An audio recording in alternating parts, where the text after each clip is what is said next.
El primer módulo va a ser un módulo introductorio. Vamos a estar hablando de entrenamiento y en realidad todo lo que tiene que ver con entrenamiento es una palabra integradora. Por momentos se habla mucho de entrenar, de qué es entrenar y todo, y el entrenamiento en fútbol se fue, o el concepto fue evolucionando para llegar a algo que venimos viendo en estos últimos años.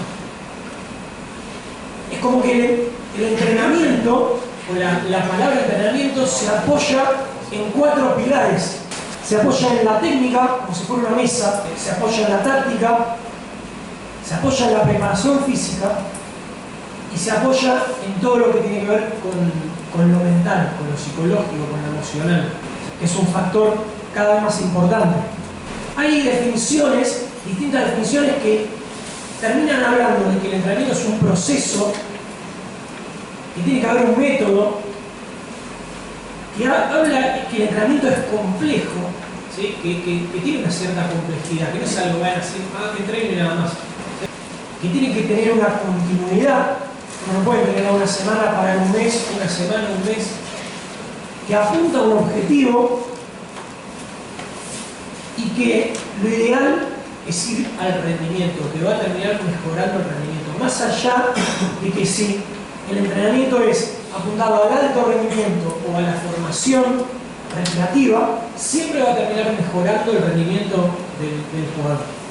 Y me gustaría arrancar con una frase de un autor español que empezó como a abrir un poco el panorama de estos últimos años, que dice que dividir el deporte a la hora de entrenarlo es descontextualizarlo, es desnaturalizarlo. Porque el fútbol es más que la suma de partes, no es que uno va, te doy un poquito de técnica, te doy un poquito de táctica, corremos un poquito y te doy una charla motivacional y encargate vos de ver cómo sumás todo eso y salí a la cancha. O antes se creía que era así. Y Pedro Gómez, este autor, dice que el entrenamiento del fútbol pierde utilidad si entrenamos sin darle un sentido real y aplicativo al jugador. Y también pensando en esta charla, tratando de resumir tantas ideas, me encuentro con un video cortito del profe Juan Cruz Anselmi. Yo tuve una charla en el año 2005 de él, volví a una charla en el 2011, hice un curso en el 2013, me le presenté después de un par de haberlo escuchado bastante. Hoy es instructor con Newell, está trabajando en las inferiores de Newell y es formador de formadores. Y dice que es fundamental que el juego se adapte a la realidad del chico y que el fútbol argentino tiene una deuda con el fútbol formativo y que Europa hace 15, 20 años nos está sacando una gran diferencia. Y acá es como que tenemos que hacer una mea culpa, una crítica, porque por momentos la visión desde Argentina era: Argentina sacó a Di Stéfano, sacó a Maradona, sacó a Messi. Sí es cierto que nacemos en un contexto favorable dentro de lo que es el fútbol argentino, y ahora con algunos videos voy a tratar de mostrar eso. Pero la realidad es que Europa, por orden, por método de trabajo y todo, está trabajando mejor. Vinieron a capacitarse acá, cuentan a ver qué estamos haciendo, y después el orden europeo más la creatividad, lo que hacíamos nosotros acá, y la verdad que no tenía quizá un método, pero algo se hacía, ellos lo perfeccionaron.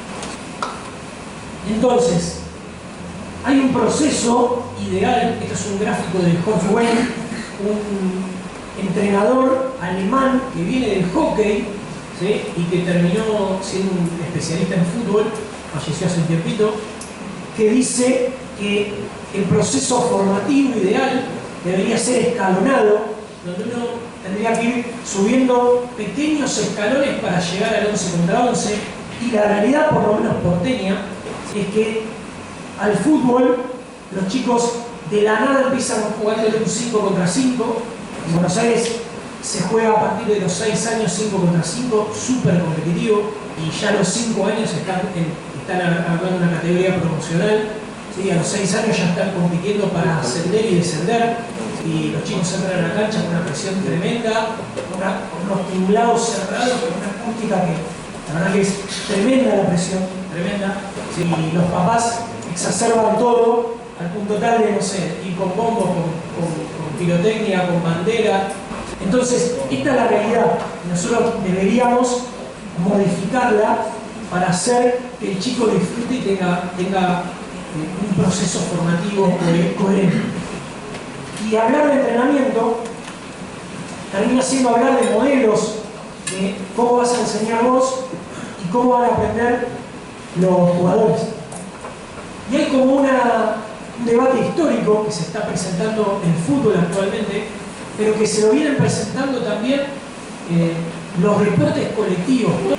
Yo tuve un profesor de handball que en el año 2004 nos decía hay que empezar así. Y después fue una capacitación en hockey y decía hay que empezar así. Y el básquet decía hay que empezar así y el fútbol todavía no lo hacía. Entonces, el fútbol, por esta cuestión tradicional de decir, nada, bueno, nosotros somos los mejores, mirá lo masivo que es el fútbol, es reacio a un montón de cambios. Por ejemplo, los cambios reglamentarios. Hay deportes que cambian mucho más y el fútbol le cuesta un poco más conservador. Entonces, el debate o lo que viene planteándose los deportes colectivos, no solo el fútbol, los deportes colectivos, tiene que ver con esto. ¿Por dónde empezar? Si empezar por la técnica o empezar por la táctica. Entonces, esto va a terminar siendo como el principio de todo para lo que vamos a estar hablando acá. Porque los que dicen que hay que empezar por la técnica es un método que se llama método analítico, es un método que se basa en la repetición y te dice, bueno, primero vos tenés que aprender todos los fundamentos del fútbol, del juego, para después poder jugar. Vos no podés jugar al fútbol si no sabes conducir, si no sabes rematar, si no sabes cabecear, si no sabes... Entonces, es un método principalmente basado en el entrenador, en el formador, en ustedes, como los que saben, y el jugador, el alumno, el chico, como que el que viene sin nada, y vos sos el que le da y lo va llenando. ¿Sí? Como que él te viene vacío, a ver qué tenés vos para dar. Y fue el método que, histórico de la formación de absolutamente todos los institutos de formación de profesores de educación física, y por ende la materia que nosotros fuimos recibiendo. Entonces, si yo soy profesor de educación física y voy a enseñar fútbol, pongo dos de un lado del otro y me pongo a hacer pase y voy pase. Y me dice, profe, ¿podés dar handball? Sí. Pongo dos de un lado del otro, pase. ¿Podés dar básquet? Sí. Cambiaba, como que no te importaba qué deporte. Cambiabas la pelota y la pasás con la mano, la pasás de una manera, la pasás con otra, la pasás de rugby, la pasás de hockey, como que te sirve para todo. Entonces, era un método que le servía al profesor como para no mostrarse que no sabía del juego. Y el otro método que dice que hay que empezar por la táctica es el método global y dice que hay que plantearlo desde el descubrimiento, ¿sí? Desde el juego, primero enseñar a jugar y una vez que el jugador juega y empieza a tener una necesidad, ahí decir, bueno, mira, estas son las herramientas que vos necesitas. Y ahí aparece la técnica. ¿Está bien? Y vuelvo a Paenza, que viendo este video me rompió la cabeza, un poquito, porque Paenza dice, imagínate que vengan hablando de lo mal que se enseña la matemática en la escuela, que seguramente todos, a mí me pasó, recibimos una matemática que no se aplicaba a la vida real, como que todos estábamos sentados y decíamos, ¿esto para qué me sirve? Porque él decía, la matemática siempre se enseñó mal. Siempre te dieron herramientas para problemas que vos no te habías planteado. Entonces decís, imagínate que bajaran 22 marcianos que no saben lo que es el fútbol y vos para enseñar lo que es el fútbol decís, bueno, además un entrenamiento de tiro libre directo y nos pones en la barrera. Entonces decís, bueno, ustedes pónganse acá y yo voy a patear tiro libre. El tipo dice, pará, no lo estoy pasando bien. ¿Sí? Por esto tienen tanta pasión la gente, digamos, se paran acá y esto es un fusilamiento, me van a arrancar la cabeza. Entonces, es enseñar algo desde lo menos interesante. ¿Está bien? Y ahora yo me pregunto, ¿cómo arrancó jugando esto? ¿Cuál era el modelo del potrero? ¿Cómo habrá empezado Maradona, lo mejor del mundo? Lo mejor quizá, Habrá arrancado con ejercicios analíticos que alguien venía y le decía esto es así, así, así, hasta que no aprendiste, no podés jugar, o arrancó jugando, aprendiendo de los más grandes, y cuando quiso ser el mejor del mundo empezó a pegarle mejor, a tocarla, a sentirla. Entonces, no hay que olvidarse que el fútbol es un juego y que la mejor manera de empezar es jugando.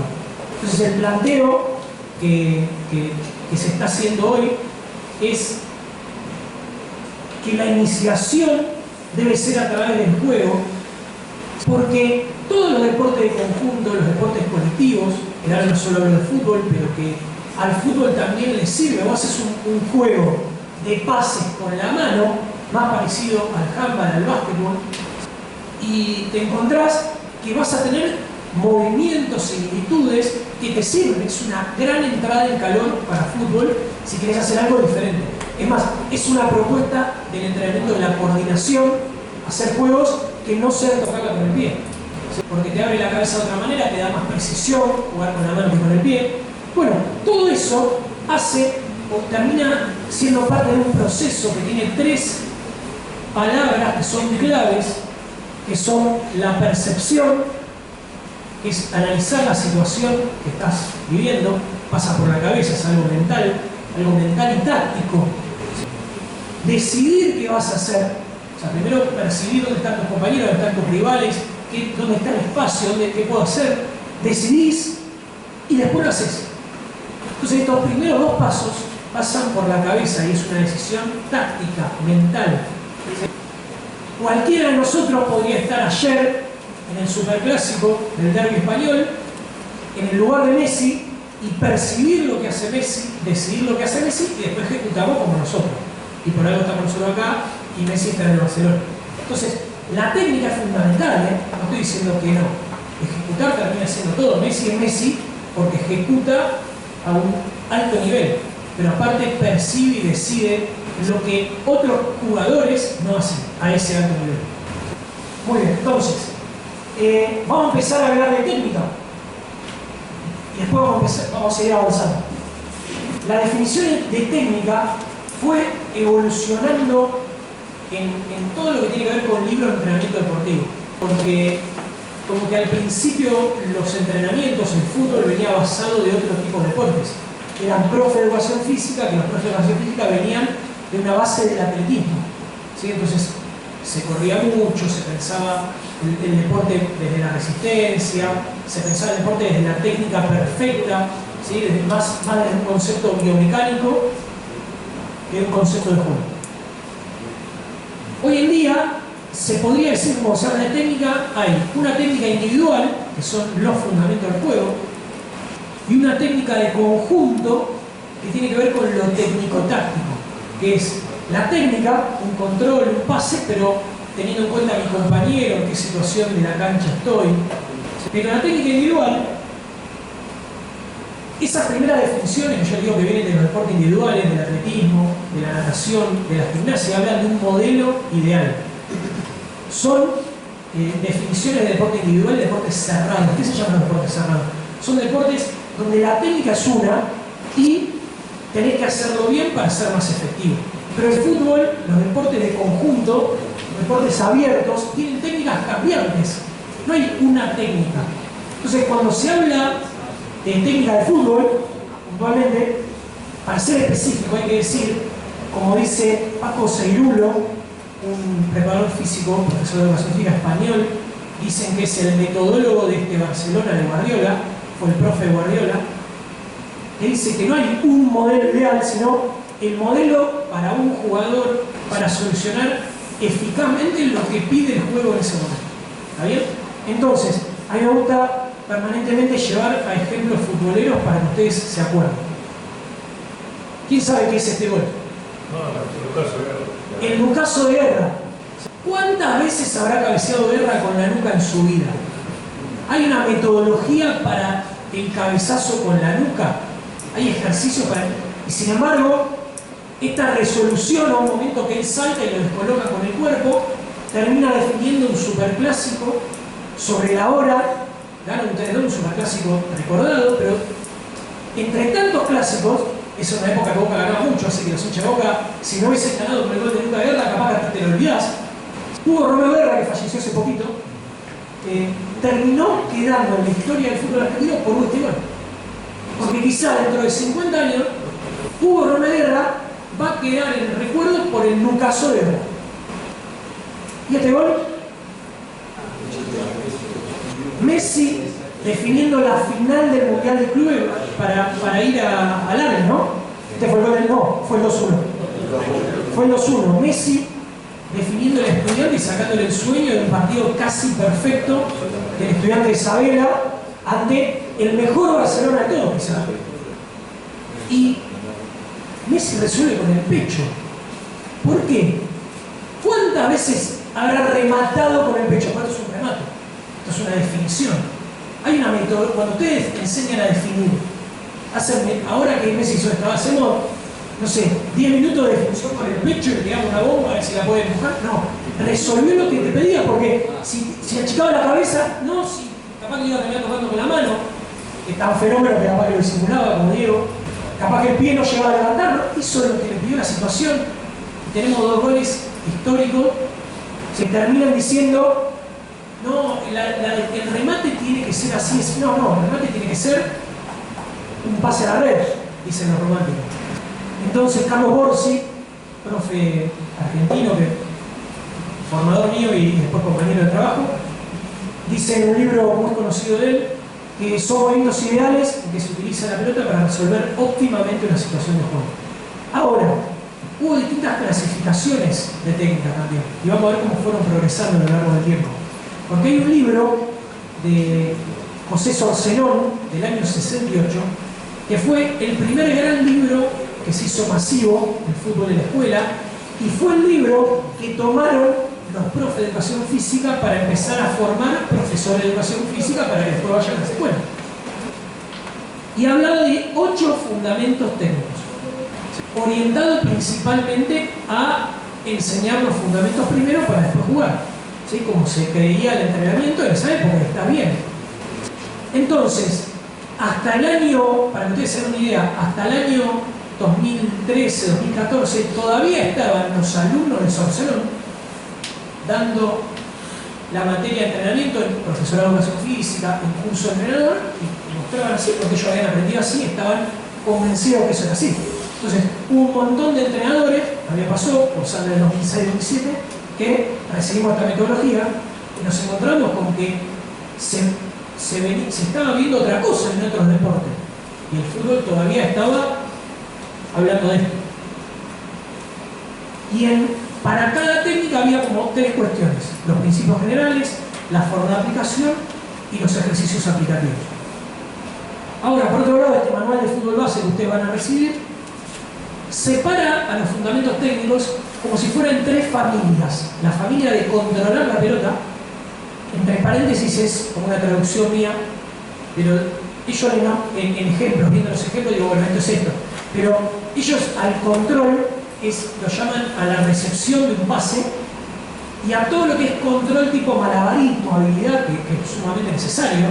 ¿Sí? Pero igualmente hay un video de un jugador de Barcelona, no recuerdo quién, el día de la presentación, que se le cae la pelota y no puede hacer jueguito. ¿Sí? Y sin embargo es un jugador de Barcelona. ¿Quién podría discutir que ese jugador es malo técnicamente? Nadie. ¿Sí? Lo que pasa es que le están pidiendo cosas que no necesita para ser un jugador de alto rendimiento. Porque un defensor central, por más que sea de Barcelona, no debería salir jugando sin el juego. Esto es como pensar, Messi es el mejor del mundo. Hoy, con él coincidimos casi todos. Pero si a Messi lo pone de defensor central, ¿sería el mejor del mundo? Jugaría bien en cualquier lado. Pero quizá por algo todo lo ponen en otro lado de la cancha. Por altura, porque quizá no la revolearía cuando la tiene que revolear. Entonces, es el mejor del mundo porque juega, digamos, el mejor del mundo en su lugar. Si jugara en otro lado, o sea, si jugara de lateral izquierdo, para poner algo un poquito más, se proyectaría como los dioses, todo, pero cuando venga un centro a la izquierda, tendría que cerrar y capaz que, no sé, cabecear y despejar, quizá no sería el mejor del mundo. ¿Está bien? Entonces, es importante, pero no es fundamental hacer jueguito. La familia de la conducción de la pelota y ellos ponen a la conducción sin obstáculos y con obstáculos, y yo traduzco conducción y gambeta. No coincido, la gambeta no es conducir con obstáculos.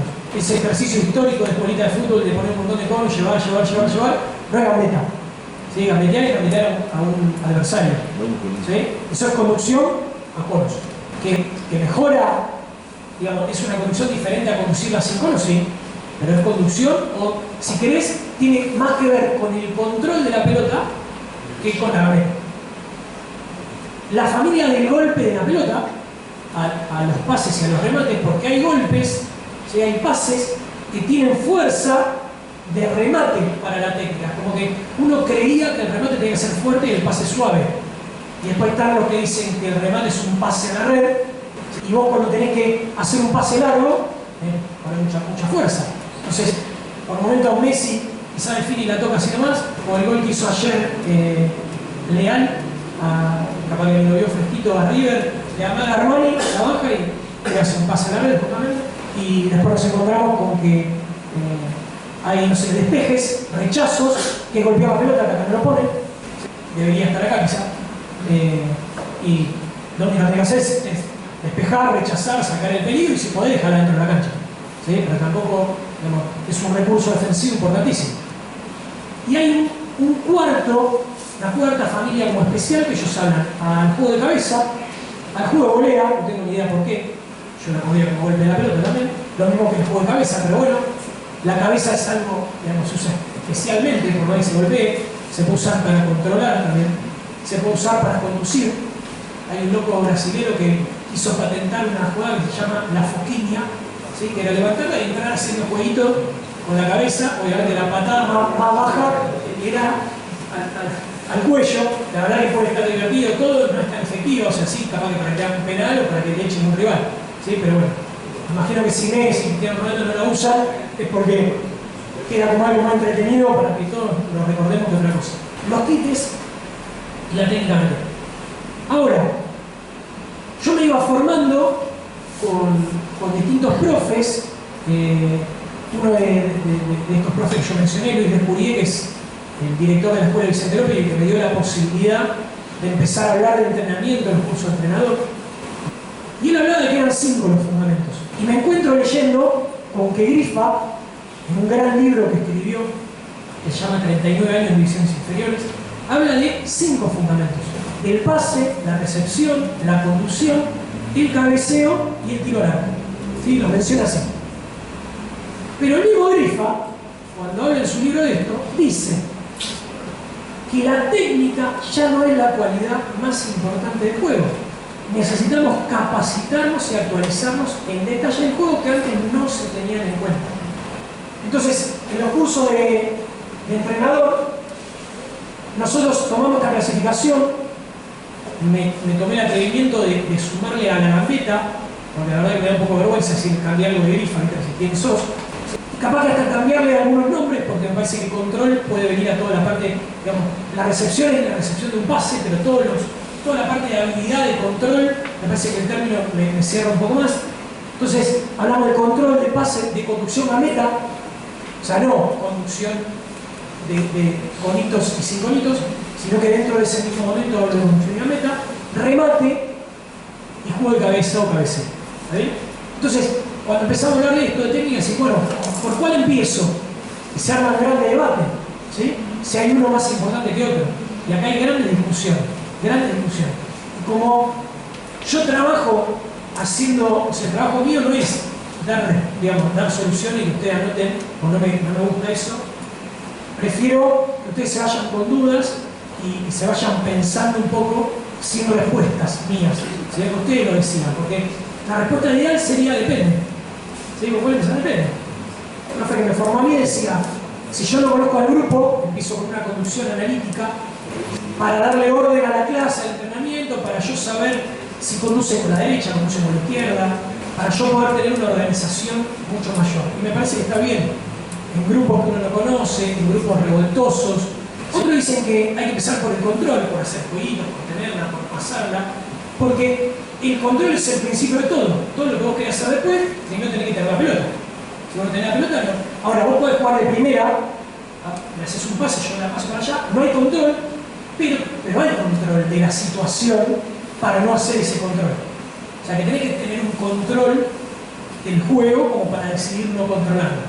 Como tenés ese control, decís la paso de primero. Otro dice, no, hay que empezar rematando, hay que empezar haciendo goles, porque todos soñamos, no sé, yo me iba a dormir y cuando era pibe soñaba con gritar gol, después empecé a soñar con un despeje sobre la línea, ¿viste? Pero el gol es la palabra más linda del juego.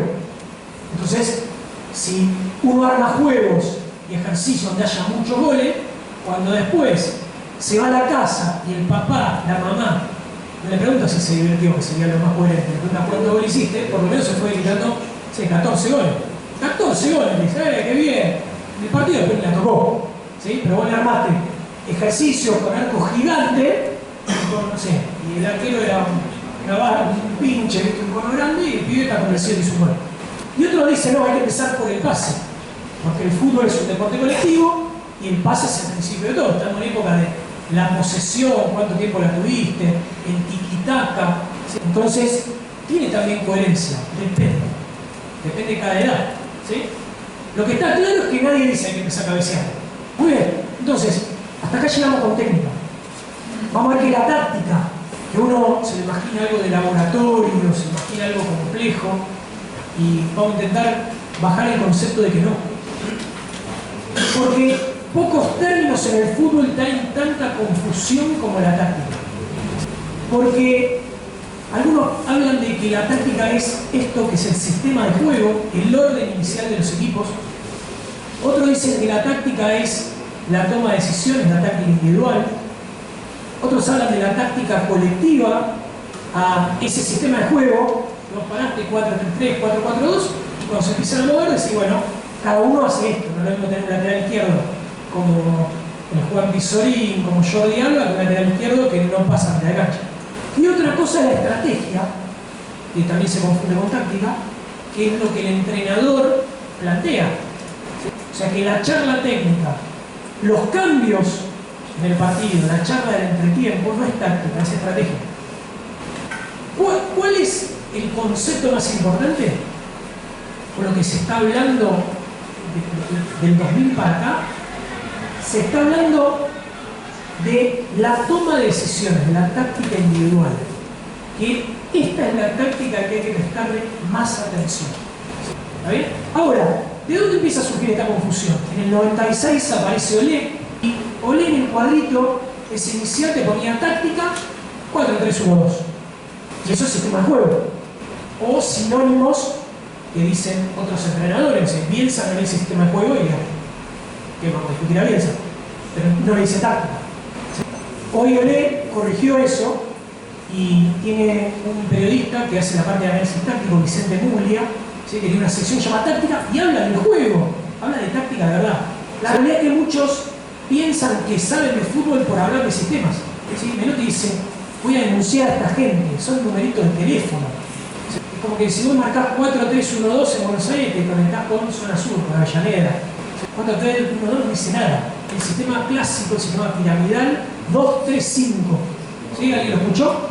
Nombraron como su primer sistema. Y Di Stéfano, claro, a mí me gustó siempre ese tema.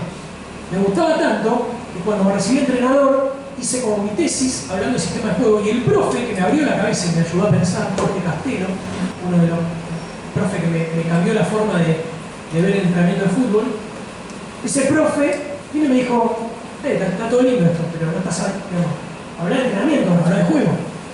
Estás hablando de...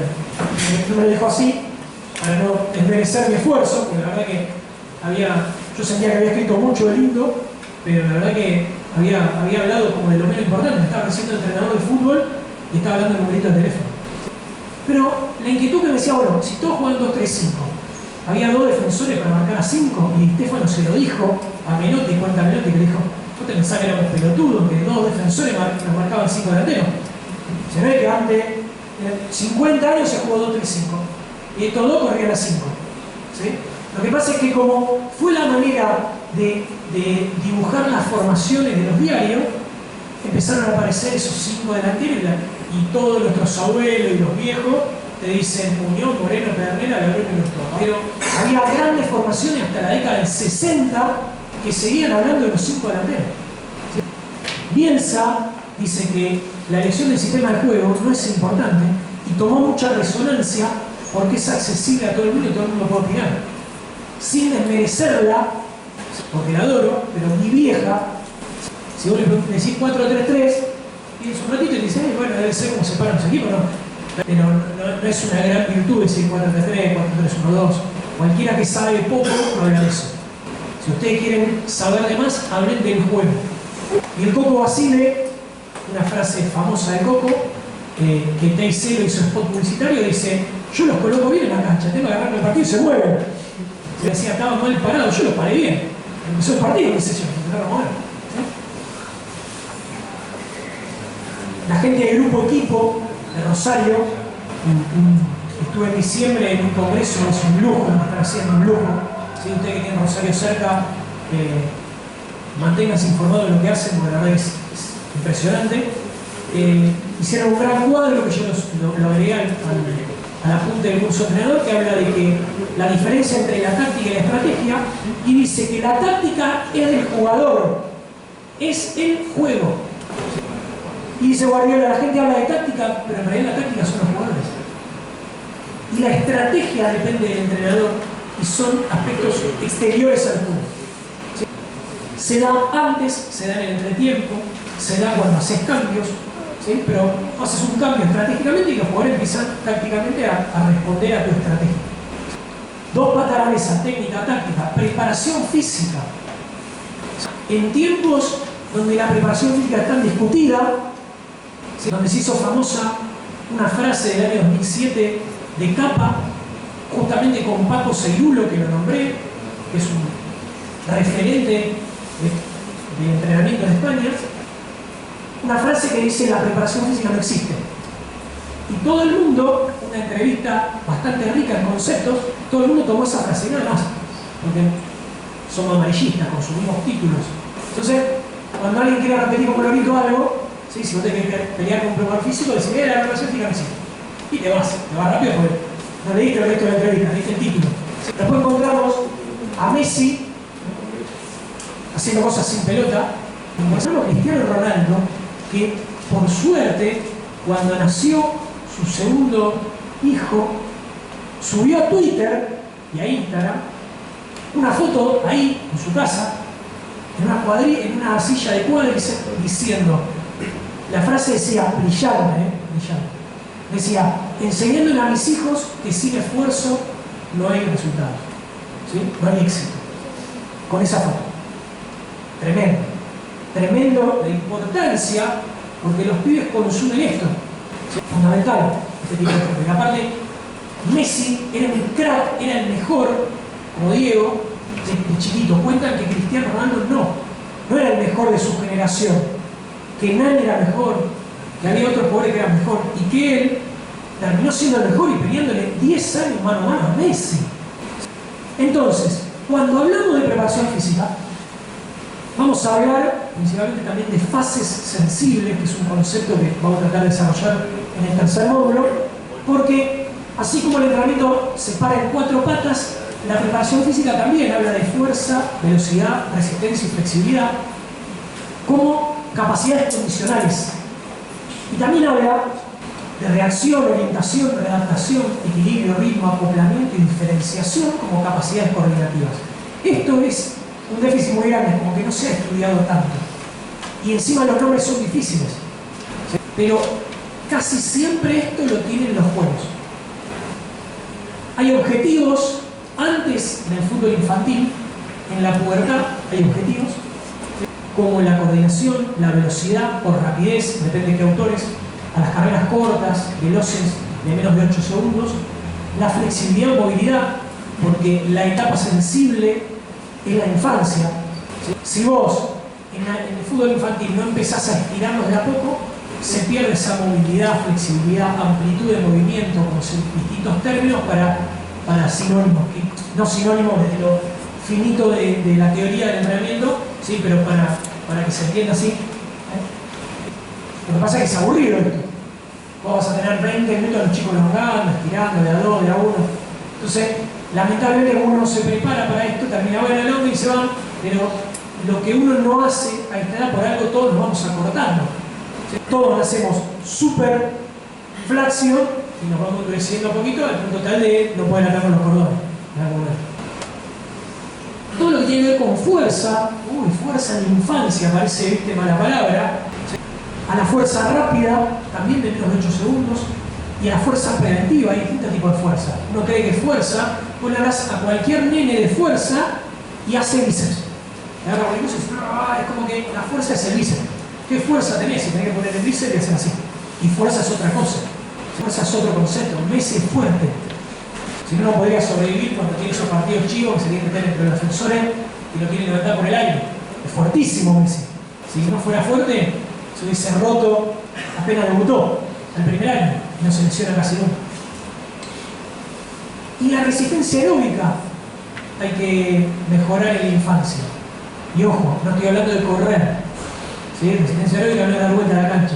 La resistencia aeróbica en la infancia hay que presentarla desde juegos. Jugá. Si vos jugás 4 o 5 minutos al fútbol, por ejemplo, pausa, das un descanso y fue un juego de resistencia. El fútbol es un juego de resistencia. Después de la pubertad, fíjense que no estamos hablando de hombre y mujer, estamos hablando de entrenamiento genérico. Acá ya hay un cambio, porque vos sabés cuándo es el después de la pubertad de la mujer, pero en el nombre no. Dicen los grandes entrenadores argentinos, para dar un ejemplo, que cuando el varón deja de mirar dibujitos y empieza a mirar mujeres, ahí está el después de la pubertad. Cuando hablamos de mujer y varón, la gran diferencia que nosotros tenemos, o sea, por eso hasta ahora estamos hablando de entrenamiento del fútbol, el fútbol es uno. El problema que tenemos en Argentina es sociocultural. El problema que tenemos es de que en cumpleaños, en Día del Niño, en Navidad, a los 3 años, si tenés un varón, le regalas una pelota y a una nena le regalas una muñeca. Y si la nena la patea con el pie, parece como que está diciendo, ¿qué hace? ¿Viste? Yo tengo 2 nenas, ¿sí? Vamos a decir de edad millanina, ya que estamos acá, un tono futbolero, y le compré una pelota y todos decían, porque querés jugar al fútbol, nada más. Están jugando al handball, ¿sí? La más grande y la más chiquita va camino a eso, pero en mi casa no estaba prohibido pegarme la pelota con el pie, dentro de otras cosas. Bueno, los objetivos después de la pubertad ya es otro tipo de fuerza. La fuerza hipertrofia, que es la fuerza de desarrollo muscular, la fuerza de los patobicas, ¿viste? En el gimnasio, esa fuerza máxima, resistencia, fuerza rápida, fuerza resistencia, la resistencia a la fuerza rápida y otras cosas. Esto es más de profes, no se vuelvan locos por este tipo de cosas, pero la velocidad, la rapidez también, la resistencia aeróbica, pero la resistencia aeróbica se fue demostrando con el correr del tiempo de que no era importante que un jugador corra una maratón, que corra 12, o sea, termina un partido y te dice, el jugador corrió 10, 12 kilómetros. Entonces, mirá qué fácil que es el fútbol, lo saco a correr por la ruta 10, 12 kilómetros y está preparado para jugar al fútbol. ¿Sí? Pero esa no es la resistencia del fútbol. La resistencia del fútbol es continua, completa, ¿sí? Es otra resistencia, arrancás, frenás, caminás. Entonces viene, analizamos a Messi. Messi corrió 7 kilómetros, 3 goles hizo. Estuvo siempre bien ubicado y cuando tuvo que hacer, explotó, la rompió. ¿Para qué quieren correr 12 kilómetros Messi? Se chocaría con la gente, Messi camina, se recupera y cuando tiene que jugar, juega. Y es el mejor del mundo. Y la anaeróbica, después de la pubertad, se puede empezar a entrenar. Muy bien, entonces, a la pregunta si la preparación física dejó de existir, la realidad es que vienen tiempos de cambios, que los profes en un primer momento sentimos, o sintieron los profes más grandes, que perdían terreno, pero perdían terreno porque antes el profe trabajaba mucho y el técnico hacía la parte de fútbol formal, hacía la pelota parada y dirigía el partido. Y después era, bueno, lunes y martes con vos, con los funcionarios, el miércoles hago para el equipo, ¿sí? el jueves hago otro táctico, ¿sí? Después ya con vos, todo con vos. Y en realidad el técnico empezó a trabajar.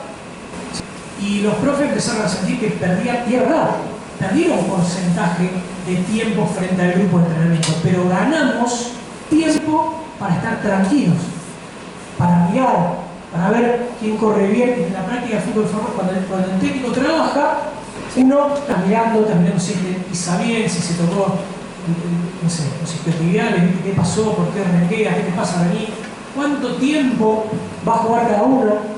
11 contra 11, vamos a hacer fútbol, dale, perfecto. Pero a ellos dos que hagan un tiempo solo. ¿Te acordás que venían medio? Porque la idea es que lleguen al partido. ¿Cómo querés que el miércoles hagan todo el partido? ¿Vos querés que el miércoles hagan la partida entera o querés que jueguen el partido? No, que jueguen el partido, bueno, sacalo. Entonces, vamos preparando quién va a jugar. ¿Qué cambio? Estás en toda la parte de dosificación de los esfuerzos. Y también el de adaptar la preparación física a la forma de jugar del entrenador, al modelo de juego del entrenador. No es lo mismo la preparación física para un equipo del Cholo Simeone que para un equipo de Guardiola. El fútbol argentino no va a ser la misma preparación física para un equipo que juega replegado y ataca rápido y contraataca que la preparación física de un equipo que va a presionar arriba y que va a tener la pelota mayor porcentaje de tiempo. ¿Está bien? Entonces, ganó especificidad, al punto tal de que hace 10, 12 años existe el curso de especialización en preparación física de fútbol y la asociación de profes de fútbol. Y se habla de todo esto. Por último, y con esto cerramos, el entrenamiento mental es una necesidad del fútbol moderno, porque cuando técnicamente, tácticamente o físicamente tenés similitud, la fuerza entre equipos está muy parejo, lo anímico, lo mental, lo emocional gana partidos, gana campeonatos. Porque nadie duda del gran nivel que tienen, por dar un ejemplo, de este aspecto, los equipos de Simeone. Pero quizá no tienen el presupuesto para jugar de igual a igual al Real Madrid y al Barcelona. Y le han ganado títulos, le han ganado partidos y han conseguido infinidad de cosas porque la forma de liderazgo de Simeone, la forma de conducir, tiene mucho que ver con lo mental, con lo actitudinal, con lo emocional. Entonces, los libros de psicología hablan de que las habilidades psicológicas son la motivación, la concentración, el control de presiones, la toma de decisiones y la resiliencia, un término nuevo, y lo socioafectivo como el liderazgo del trabajo en equipo. Todo esto no es que tenga que ser psicólogo para hacerlo. Lo hacemos todos los entrenadores. El tema es que es difícil planificarlo y a veces si uno tiene a un psicólogo, a un especialista, es lo ideal. Y Eduardo Galeano dice que a él le gusta la gente sentipensante, ¿sí? Que no puede dividir la razón del cerebro del corazón, porque el corazón, ¿sí?, tiene razones que la propia razón no va a entender, dice la regla. Para sacar el máximo rendimiento, la fuerza mental es importantísima y vivimos tiempos donde los psicólogos hicieron una especialización, tienen su carrera, están recibidos de psicólogos y aparte se especializan en el deporte. Se lo vimos de tiempo donde el coaching, la neurociencia vino a ocupar un poco este entrenamiento mental. Hay distintos nombres, todas son herramientas para aprender. Si vos querés ser mejor entrenador, quizás podés aprender de coaching, podés aprender de neurociencia y no te vas a poner a estudiar psicología para después especializarte en psicología del deporte para ser mejor técnico. Entonces, hay una realidad, pero bueno, son herramientas. La psicología deportiva tiene otra formación de psicólogos, ¿sí? Pero bueno, aparecieron el coaching, la neurociencia, a venir a ocupar ese espacio que la psicología ya se había ganado. Con el nombre que sea, está claro que en la cabeza del jugador se tiene que entrenar.